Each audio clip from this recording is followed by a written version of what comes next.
এই বাচ্চাটা যখন তোমার পেট থেকে দুনিয়াতে এসেছিল তখন কি মোবাইলটা হাতে করে নিয়ে এসেছে? হ্যাঁ, নিয়ে এসেছে?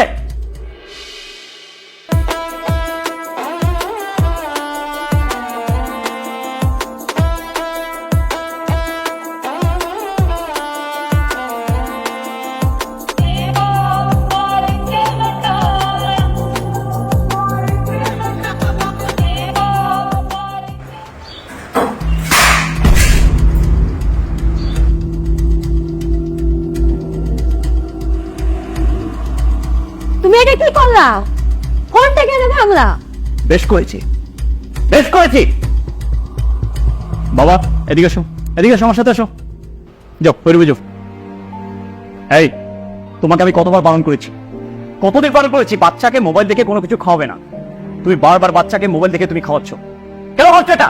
তুমি জানো না তোমার বাচ্চা মোবাইল না দেখলে ভাত খাইতে চায় না? সেটা কি আমার দোষ? বুঝতে পেরেছি তোমার দোষ না। এই বাচ্চাটা যখন তোমার পেট থেকে দুনিয়াতে এসেছিল তখন কি মোবাইলটা হাতে করে নিয়ে এসেছে? হ্যাঁ, নিয়ে এসেছে। শুনো, একটা বাচ্চাকে তুমি যেভাবে শিক্ষা দিবে ঠিক বাচ্চাটা সেভাবেই করে উঠবে। এই মোবাইলের কারণে বাচ্চাদের কি পরিমাণে ক্ষতি হচ্ছে তোমার কোন ধারণা আছে? হ্যাঁ, এই বাচ্চারা মোবাইল আসক্ত হবে, তারা পড়াশোনা দিয়ে কোনো মন দিচ্ছে না, তাদের বাবা মায়ের প্রতি ভালোবাসা কমে যাচ্ছে, তারা খেলাধুলা বন্ধ করতে চাচ্ছে না। এই মোবাইল আসক্ত হয়ে বাচ্চারা প্রতিবন্ধী হয়ে যাচ্ছে। এই জন্য তোমাকে বারবার বলছি, বাচ্চাদেরকে মোবাইল দেখে কোনো কিছু খাওয়াবে না, বাচ্চাদের মোবাইল থেকে দূরে রাখবা। তুমি একটা কথা বলতে গ্রাহ্য করছো না। আচ্ছা ঠিক আছে, আমার ভুল হয়েছে।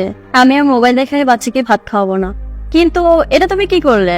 মোবাইলটা ভেঙে ফেললে আমি যোগাযোগ করবো কিভাবে? অসুবিধা নেই, আমি ভেঙেছি, আমি তোমাকে মোবাইল কিনে দেব।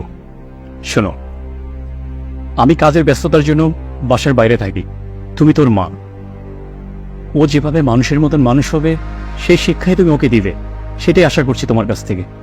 বর্তমানে ছোট ছোট বাচ্চাগুলো ইসলামিক সঠিক শিক্ষা পাচ্ছে না বলে তারা কিন্তু নষ্ট হয়ে যাচ্ছে। আর দেখো, আমি চাই আমাদের বাচ্চা যেন ইসলামিক আদর্শে যেন গড়ে উঠুক, এটাই আমি চাচ্ছি। সেই জন্য আমি তোমাকে বলছি যে তুমি ওকে মোবাইল থেকে দূরে রাখবে। আচ্ছা ঠিক আছে, তুমি কোনো চিন্তা করো না, আমরা ওকে মাদ্রাসায় ভর্তি করে দিব। ঠিক আছে, সেটাই যেন হয়।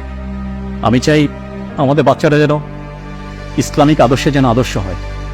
এখন তাহলে অফিসে যাও, তোমার দেরি হয়ে যাচ্ছে তো। ঠিক আছে, তাহলে আমি অফিসে যাচ্ছি, আর তুমি ওর দিকে খেয়াল রাখো। থাকো তাইলে, আল্লাহ হাফিজ। আল্লাহ হাফেজ। আপনার বাচ্চাকে আপনি সুস্থ রাখতে চাইলে মোবাইল থেকে দূরে রাখুন। ভিডিওটি ভালো লাগলে শেয়ার করে দিবেন। সবাই ভালো থাকবেন, সুস্থ থাকবেন। আসসালামু আলাইকুম।